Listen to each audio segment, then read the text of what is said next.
Good morning बच्चों। आज हम लोग क्लास 9 हिस्ट्री के अंतर्गत पार्ट 3 वाइमर गणराज का जन्म टॉपिक का अध्ययन करेंगे, birth of the Weimar Republic.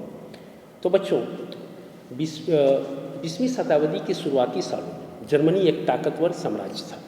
उसने ऑस्ट्रियाई साम्राज्य के साथ मिलकर मित्र राष्ट्रों इंग्लैंड, फ्रांस और रूस के खिलाफ पहला विश्व युद्ध 1914 से 1918 तक लड़ा था। दुनिया की सभी बड़ी शक्तियां यह सोचकर इस युद्ध में कूद पड़ी थी कि उन्हें जल्दी ही विजय मिल जाएगी। सभी को किसी न किसी फायदे की उम्मीद थी।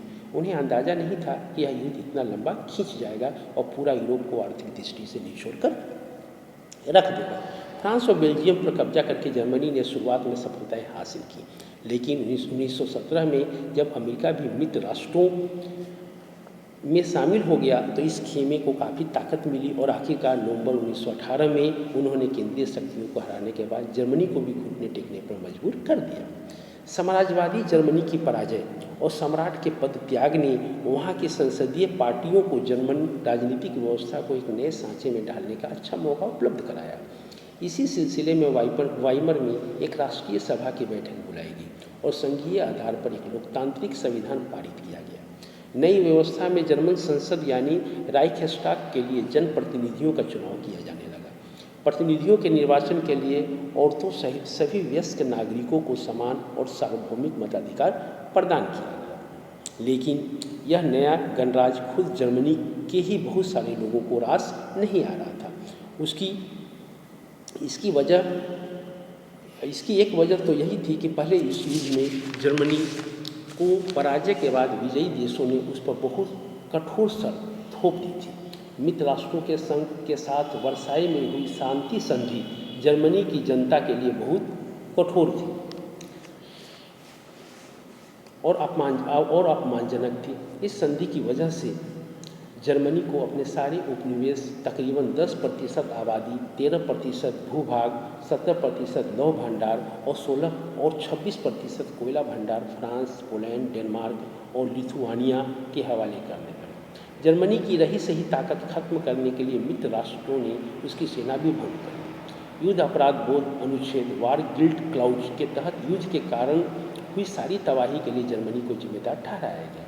इसके एवज में उस पर 6 अरब पाउंड का जुर्माना लगाया गया। खनिज संसाधनों वाले राइनलैंड पर भी 20 के दशक में ज़्यादातर मित्र राष्ट्रों का ही कब्जा रहा। बहुत सारे जर्मनों ने न केवल इस हार के लिए बल्कि वर्साई में हुई इस अपमान के लिए भी वाइमर गणराज्य को ही जिम्मेदार ठहराया। अब हम लोग पढ़ेंगे युद्ध का असर, the effect of the war. तो बच्चों, इस युद्ध ने पूरे महाद्वीप को मनोवैज्ञानिक और आर्थिक दोनों ही स्तरों पर तोड़कर रख दिया। यूरोप कल तक कर्ज देने वाला महाद्वीप कहलाता था, जो युद्ध खत्म होते होते कर्जदारों का महाद्वीप बन गया। विडंबना यह थी कि पुराने साम्राज्य द्वारा किए गए अपराधों का हर्जाना नवजात वाइमर गणराज्य से वसूल किया जा रहा था। इस गणराज्य को युद्ध में पराजय के अपराध बोध और राष्ट्रीय अपमान का बोझ तो ढोना ही पड़ा। हर्जाना चुकाने की वजह से आर्थिक स्तर पर भी वह अपंग हो चुका था। वाइमर गणराज्य के हिमायतियों में मुख्य रूप से समाजवादी, कैथोलिक और डेमोक्रेट खेमे के लोग थे। रूढ़िवादी, पुरातनपंथी, राष्ट्रवादी मिथकों की आड़ में उन्हें तरह तरह के हमलों का निशाना बनाया जाने लगा। नवंबर के अपराधी कहकर उनका खुलेआम मजाक उड़ाया गया।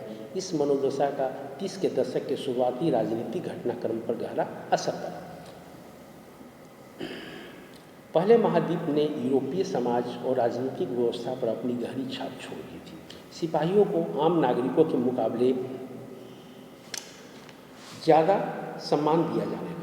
राजनेता और प्रचारक इस बात पर जोर देने लगे कि पुरुषों को आक्रामक, ताकतवर और मर्दाना गुणों वाला होना चाहिए। मीडिया ने खंडकों की जिंदगी का महिमा मंडन किया जा रहा था, लेकिन सच्चाई यह थी कि सिपाही इन खंडकों में बड़ी दयनीय जिंदगी जी रहे थे।